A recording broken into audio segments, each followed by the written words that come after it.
This is GamesAtWork.biz with your hosts, Michael Martin, Michael Rowe, and Andy Piper.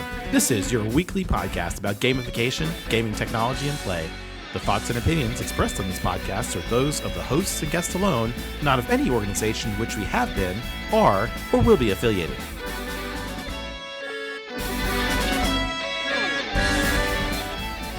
This is episode 553, Monks, Bots, and Ghosts. Hello and welcome once more to GamesAtWork.biz. This is Michael Martin, one of the three co-hosts of this fabulous podcast. At least we think so. We've been told that. We could be award-winning. We just don't know about the awards yet, but we think it's pretty good. And I'm joined today by another one of our co-hosts while one is away. So the one who is here is Mr. Andy Piper. Hey, Andy. Hi, Michael. I heard that we'd actually won the International Podcast Peace Prize, but maybe that was it's something to do with soccer, I think. It could have been generated, maybe, right? Maybe, yeah. It could have just been generated by somebody. And 3D printed somewhere. We're waiting for it to arrive at our world headquarters. Well, perhaps a robot monk will bring it to us. Yes. So, guys, we've got such fun here to share with you this week. So we're starting things off with an article from the Smithsonian Magazine, and this caught my eye because it's a story about Gabi, that's the name of this robot, who just took the oaths to become a Buddhist monk in South Korea. And we've seen the confluence of religion and AI/robotics in a couple of different stories. This one is very, very visceral because you have a monk who's parading with other monks, taking the vows, and a little bit manipulated to make sure they were appropriate for robots as opposed to humans, but still, going through the process. And from the article itself, I just found it really intriguing about how this particular order sees this as a very natural extension and way of moving forward in their religious practices and expanding them even further. I did not watch the video that is embedded in the Smithsonian article. I read the article. I'm a little bit cynical about this because on the one hand, it is interesting to see a religious group embracing technology, talking here about fearlessly leading this era and so on. But ultimately, there is no consciousness here. There is Correct. A robot, and the robot agreeing to these vows can only do so whilst its programming allows it to be to follow those vows. And so, yeah, I just think it's a little bit cheap, really, and disappointing. So it's a fun story. I don't think it's a particularly meaningful story. Sorry to be so cynical about it, but no. Those are absolutely fair points, and I was really eager to kind of get you and Michael, who's not here with us today, but the perspectives on this particular story, and it's certainly legitimate to go that way, because how do those vows come about? They have to come about because of the programming, right? So yeah. I mean, there's an argument that says anybody that changes the programming so that it does not respect life or act with peace towards other objects or listen to humans, and then is that the robot breaking the vows or the programming, the person delivering that program? Anyway, it's all just a bit silly, really. I like the image of this robot dressed in Buddhist robes taking part in this ceremony, but it's as in the absence of consciousness and the absence of free will on the part of this humanoid robot, it's meaningless to me. Yeah. Well, other than as a piece of fun. Yes, and I was eager, like I said in my little intro on it, to see how the monks themselves, the human monks themselves, kind of talked about it. So the quote that was intriguing to me because of the very nature of consciousness being such an important part. And it's certainly in the rich tradition of Buddhism, there's a whole element here. The quote of robots are destined to collaborate with humans in every field in the future, right? So was sort of the thing here. So it's only natural for them to be part of this. I mean, really, for a religion that is so interested in consciousness, enlightenment, the spirit, Yes. it's also a little bit surprising. So, like I say, fun story, a little bit weird. Yeah. So next up is also a little bit weird, but kind of intriguing in a bit of a different way. Adam Lisagor had a post on Mastodon that's describing a functionality of a system called hovercraft. Yeah. And I am really intrigued by this in terms of how do you present and how does the human and the material you're trying to show kind of all come together, and how you're using gestures to move things around on the screen in a very natural way. So this is a bit of a Ben Brown episode in terms of some of the content I found this week. Ben Brown being somebody I follow on the internet, and we will speak about later on. But he had reposted this story from Adam Lisagor, who talks about this new app that he's made. He calls it a virtual camera for macOS. He says it's a Vision OS app in macOS clothing, so I thought it might appeal to Michael Rowe in particular. And the idea is that instead of screen sharing or bringing up your slides on a screen, you're controlling your slides and moving them around the screen using your hands. So you are front and center on the screen, and you move, reposition using machine vision to detect where your hands are and all those kinds of things, your slide deck. So I do think it is quite nice because, as you say, it really does bring the humanity and the person back to the fore here. The slides really should be the backdrop to what your message is and what you're describing and what you're talking about. If you have a story to tell and you're giving a presentation, then by all means bring some slides along, but don't spend, especially if you're presenting online, don't spend the first 5 minutes struggling to get your screen sharing to work or your camera to work or whatever. Make sure that you are there, people are paying attention to you and your words, and use these things as something to back up what you're talking about. So I liked the concept of this hovercraft app. I don't use my Mac as frequently as I used to. I do, however, pick it out every Friday evening as I come to record this show, because that's currently the workflow we have. I'm curious actually to see how straightforward it would be to build something like this for OBS, which is the streaming system that a lot of YouTubers use, and in theory it would be very straightforward, although albeit without the gesture control to do this through a system similar to OBS and have a virtual camera. So yeah, I liked it as well. Absolutely. And I think we've talked about the Sandwich Vision stuff before here too, because it does have some other Vision Pro elements on the same website. So go have a look at those too. But I have to go back in our history to see if we did talk about the television or the theater functions, because those are all very Vision Pro centric. All right. Moving along, we have an article from Insider Gaming. And Andy, you found this one where the team over at Xbox has stopped development on Copilot for games. How closely have you been following what's going on at Xbox lately? Not nearly so well, because I'm on the Nintendo side of things. Yep. I don't have an Xbox, so it's not really front and center for me. So tell me. Well, so to say Xbox has been in crisis makes it sound alarmist, but over the course of the last couple of years, it's all gone a bit strange. They've really tried to sort of broaden things out. They've taken away exclusivity for a lot of their games. They've said, oh, okay, we're going to have games on other platforms, Xbox everywhere. Then they sort of started to dilute the Xbox brand, talk about it as Microsoft or Windows gaming, have the Xbox app on the PC, then go full screen Xbox on the PC. So it's all been a bit confusing. And now Phil Spencer, who was running Xbox for the longest time, recently retired.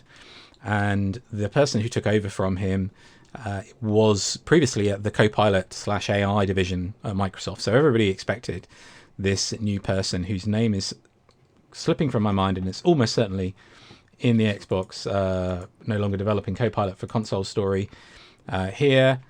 Yes, Asha Sharma. There we go. That's the name of the new CEO for Xbox. And she has come in and surprisingly, rather than doubling down on AI features, and one might say that Microsoft as a whole has been struggling a bit and backing away from this kind of AI and everything lately. I've seen the same thing, same messaging come through the Windows Insiders program, which I'm also part of, that they're going to start to de-emphasize some of the AI features or only have them in places where they make sense, which makes sense. Anyhow, the new CEO, Asher Sharma, I'm talking all around this, is stepping back from having Copilot on Xbox and in the mobile apps. There was also a story this week, and I don't have a link handy, which was allegedly inside the all-hands meeting that she had for the Xbox division, where they were talking about having lost their way a little bit as a brand, bringing back Xbox as the brand, as the name of the division, really focusing on shipping new features. So they've done a lot on Xbox lately in the last week, even to ship a new look for achievements, ship a new look for the dashboard, add some tweaks to the branding, just not completely rebranding it, but really sort of bringing back Xbox as a thing, really making people more inside the organization feel more excited again. So I think the interesting part of this story is mostly that they brought in a new CEO to the Xbox division after Phil Spencer retired. It is Phil Spencer, isn't it? Am I saying the right name? Hopefully. Oh my God. I have a horrible feeling that I'm giving. If you're going to do the audio edits, you can use any name you want.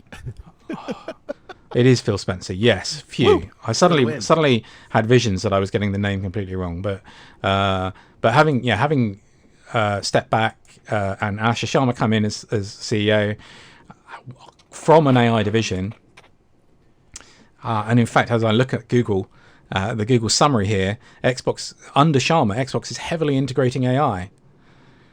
Really? Then it says not only. But that was 2 months ago, right? This is nonsense. News. This is nonsense. Current strategy. This is the Google search summary from Google's flawless AI. Current strategy and focus. Under Sharma, Xbox is heavily integrating AI, which included cancelling the Copilot on console project.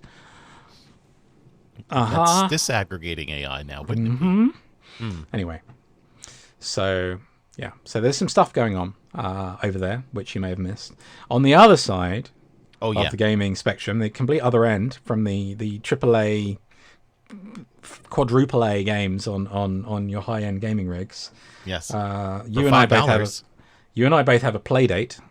Well, I wanted a play date. I didn't actually buy one. It? I never remembered. You've got the Switch. That's right. You've got the Switch. Yes. So Playdate has a new season of games coming, but they've also just announced some new ones. And one of them is Office Chair Curling, which just looks hilarious. And I'm tempted. I haven't downloaded it yet, but I'm tempted to have a go. It's $5, right? I know, right? But I also, in the same email where they announced that one, there was like 6 others that were all $5. So that's $30 of games right there. Yeah, easy to do. So it features breathtaking realism and office chairs. And you know, we used to do stuff like this that were silly too. Like we did human bowling, you know, where a person would kind of walk down the hall and kind of bowl the bowling pins of other humans and stuff like this. So this is now represented in digital form. So this was your employer at their headquarters. You used to human bowl people down the hallway. Is that what you're saying? No. They did this in high school. Oh, okay, phew. High school, long time. Otherwise, your boss might need to know about this. Yeah, exactly. I'm sure HR would have an issue here too. So you can do this, you know, in the comfort of your own play date. I wonder if you are using the crank to kind of get the person, you know, that's the whole point. The chair down. Yeah. All right. So cool stuff. So if you have a play date, check it out. If you don't have a play date, check it out anyway, because this might be the thing that pushes you over the edge to go get a play date. All right. So now coming to another intriguing story, you know, back to the doomed is doomed stuff that we do tend to pay some attention to from time to time. There's a Fast Company article about the dead internet theory, and that there's new research coming in from Stanford suggesting that that's in fact the case, and tying in nicely with some of the 404 media people too, by the way, in this article.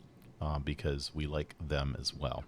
So, Andy, what would be your best understanding of the dead internet theory that makes sense to you? Human creativity on the internet is gone and everything has been replaced by robots, essentially. That it is robots talking to robots all the way down. There is no new, genuinely interesting, engaging, unique human content. But isn't there a place for that, like Maltbook, you know? So yes, and I have the same problem with that, which is that these are not conscious entities, although Professor Richard Dawkins appears to be moving in that direction. They are programs and language models, and they contain information that other people have generated in the past, and they can regurgitate that in different formats, but you end up with nothing new under the sun, right? You are remixing content continually, and really there's nothing new, there's no connection, there's no authenticity there. There's another story that I will dig out and throw the link into the show notes about this week, which was all to do with knitting and the knitting community and the podcasting farms where people are generating thousands of podcasts a week through LLMs and generating revenue for themselves through these podcasts, which don't contain real humans talking about real content. They contain LLMs and AI voices reading words that are ultimately meaningless. And this is really the core of this whole thing. And the worrying part is, this has been a theory for some time that this will happen. That it's going to happen. Yes. That everything is API driven and you can create this stuff. Another thing that's been has come out this week that we haven't got in our links specifically, but has been across my radar, is about Cloudflare creating more APIs to enable agents to do stuff and buy their own domains and set up their own things. And none of this is good. This is not a good direction. It may be convenient if you're using it in a controlled, sensible manner. But we've seen this time and time again in human history. Just because something can be done does not mean it should be done.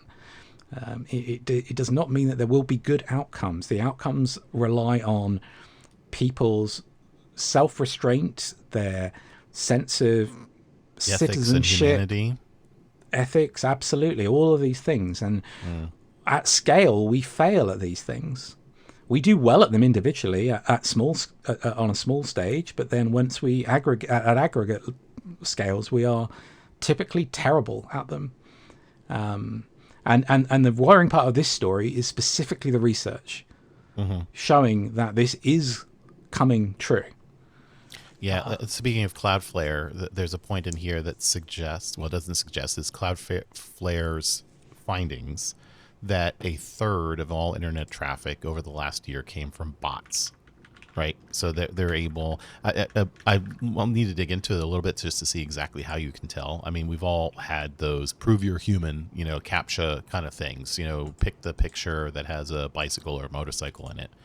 And we can at least assure you that Andy and I are both live human beings, and that we're not an LLM generated Notebook LM podcast for you, at least not yet. I mean, we'll have to eventually go video just so that people can see that we are real humans with all of our flaws. and frozen cameras that are real things that we didn't put in just to prove that we're not robots. But I still hold to the fact that... How do you think we'll prove humanity in the future, though? I mean, I know. I'm not going to be using the World Vision, World Coin eyeball sucking thing. Yeah, that's kind of scary, right? That they keep talking about using. I can tell you the thing I keep thinking about with podcasts as well is that there's this drive to have all of them as video, and it's not what a podcast is. No, it's not what a podcast is. Stop it. And many people don't want video because if you're out for a walk Or like our friend Ian, who walks around his yard, he doesn't want to be staring at a screen, right? So yeah, it's all Yeah, yeah. it's all very, very bad. And talking of which, and the direction of all of this, one of the first earlier search engines, Ask Jeeves or Ask.com, has just finally shut down. Yep.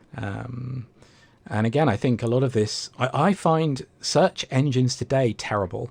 I grew up on Alta Vista and Ask Jeeves and gosh, there were other ones at the same time that my brain is blanking on, which I regret because I used to use them, and they had their own syntax. You had to learn their syntax, Yes. not the other way around. We've flipped it. We've flipped so that we've made computers understand our syntax with all its flaws. That is why we've generated these huge data centers and language models and things to enable computers to understand us as we naturally speak. That is not a good thing. And I'll tell you why it's not a good thing. It's not because I'm gatekeeping the ability to program computers and not make them seem like magic. But if you'd learn the language of the computers in the way that they need, some of these phrases needed to be asked, some of the Boolean operators, some of the advanced search things, then you had a much higher chance of curating the content that you were getting back very precisely. Now it's a needle in a haystack. You can ask a natural language question, but the chances of drilling down to the precise information that you want is very, very small because there's so much out there that corresponds to the way that you've asked the question. Michael, you're looking very thoughtful. And then therefore the waste is huge too in terms of energy, water, etc. Because there's all of that, but I just think that the arrogance that the machines must understand us in the way that we're speaking is phenomenal. I think that we wasted a lot of time and energy on trying to get to natural language understanding in the belief that it generates intelligence on the other side, which it doesn't. No, it's still just statistics, right? But at the same time, it's making technology much more accessible to the non-technologist. I will accept that, and like I said, I want to be really clear that I'm not saying all of this in order to gatekeep technology.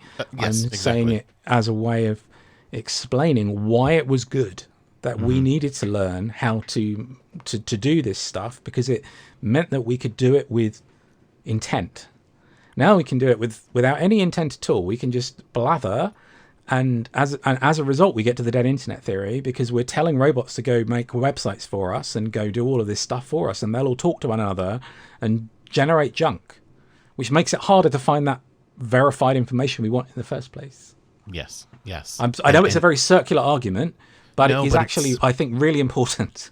It is, and you're right. It is a move in a direction that actually makes future efforts harder because of the level of contamination, if you will, right? So it's a need to be even more precise. And part of the reason I was kind of looking pensive, thoughtful about all this is that a few weeks ago, I had the privilege of participating in the Rose Holman Institute of Technology's computer science board to think about what is it that people need to have as part of their education in order to be effective and efficient in computer science, artificial intelligence, etc. And these are some of the things that were coming up too, Andy. And it isn't like you can just vibe code your way into the future. And that is, it really does require still specialized skill and understanding of the environment, and also the ability to understand the criteria around security, the elements of efficiency, the explainability. All these pieces still need to be there, and that is not as simple and as easy as just giving a RAG model to your LLM and saying, hey, please do all these things in a trustworthy AI way. Yeah, and the trust thing is Right. really, really, really important, because it's becoming harder and harder to verify and trust anything and anyone. Correct. And people who we know we cannot trust have access to a lot of these tools, and will generate bad information, which is corroding our society. So yeah, I have some concerns. Yeah, at speed. All right. Well, we have a couple more things that we wanted to touch on before we ran out of time for today. And you said earlier that this is sort of a Ben Brown discussion, and we have a link here about Happy Netbox. Yeah, And let's quickly hit this let's one. do that. So Ben Brown is a cool guy. I met him at South by Southwest last year. I've been following him online for a while. There's a few things that he came across my radar recently, but one of the things he is really excited about and interested in is the old internet, going back to where we were talking about the dead internet. But actually, the dead. You can argue that the internet is not dead. The new internet, the shiny sheen Surely internet. resting. The shiny sheen internet, yeah, we've done this. I feel like we've done this before, right? Yes. The shiny sheen internet is dead, but the old internet is carrying on.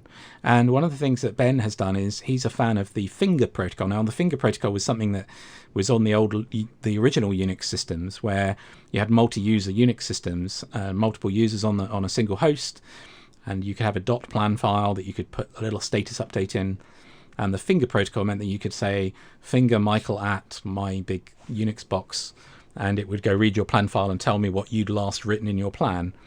And Ben obviously yearns for this, the days of yore and these simple systems again. And so he's made Happy Netbox, which is a sort of an online finger protocol server that you can go register for an account on. And yeah, I think it's fun. I'm glad that people, like, similar to Gopher and Gemini and other small web protocols, and old web protocols and indie web protocols, I find this fun and fascinating.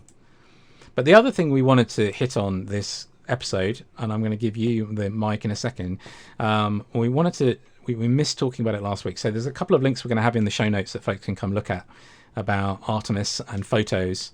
One of them from Anil Dash, talking about the Artemis photo dump being on Flickr as a source of the Flickr Photo Foundation and the Flickr Foundation, and a sort of good public domain images.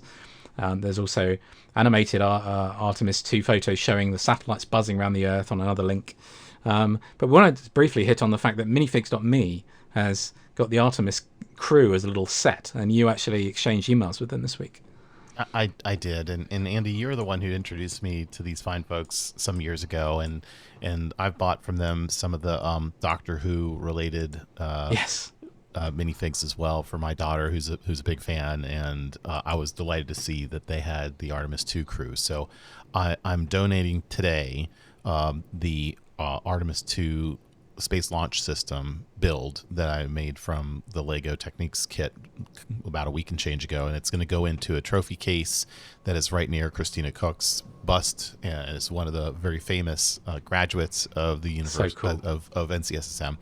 And I wrote to the guys at minifigs.me, and I said, hey, I'm buying these because I want to put them up in the same trophy case, and they're very excited about it. And they're like, no, we want to sponsor this. We would love to send them to you for free, which was just awesome of them to do that. Fun. They didn't have to do that. If you have Lego needs, and you should, whether those are people from the music industry or from games or from elsewhere, they have such cool and clever things. Go check them out and send a little business in love their way. I love it. And thanks to minifigs.me, that's super fun. I'm glad that long time ago I discovered them and introduced them to you back when they were doing the little minifigs in matchboxes, and I'm really pleased. That's such a fun connection for us and our show as well. Yeah, all right, I'd almost folks. say it's a Happy Netbox kind of connection. It is, right? like a Happy Netbox. There we go. I love it. So yeah, let's go back to the future and try out some old internet stuff. And I won't be here next week because I shall be artsing, but I think Michael will be back. And Yes. In the meantime, And I'll be around. So we'll do some fun stuff, and we'll check out your pictures. So we'll look forward to that. And for those of you listening in, come on back again in a week's time, and you'll have another edition of gamesatwork.biz right here. See ya. Bye. You've been listening to gamesatwork.biz, the podcast about gaming technology and play. We are a part of the Blueberry Podcasting Network and would like to thank the band Random Encounters for their song Big Blue. You can follow us on the Fediverse at mastodon.social and our website gamesatwork.biz.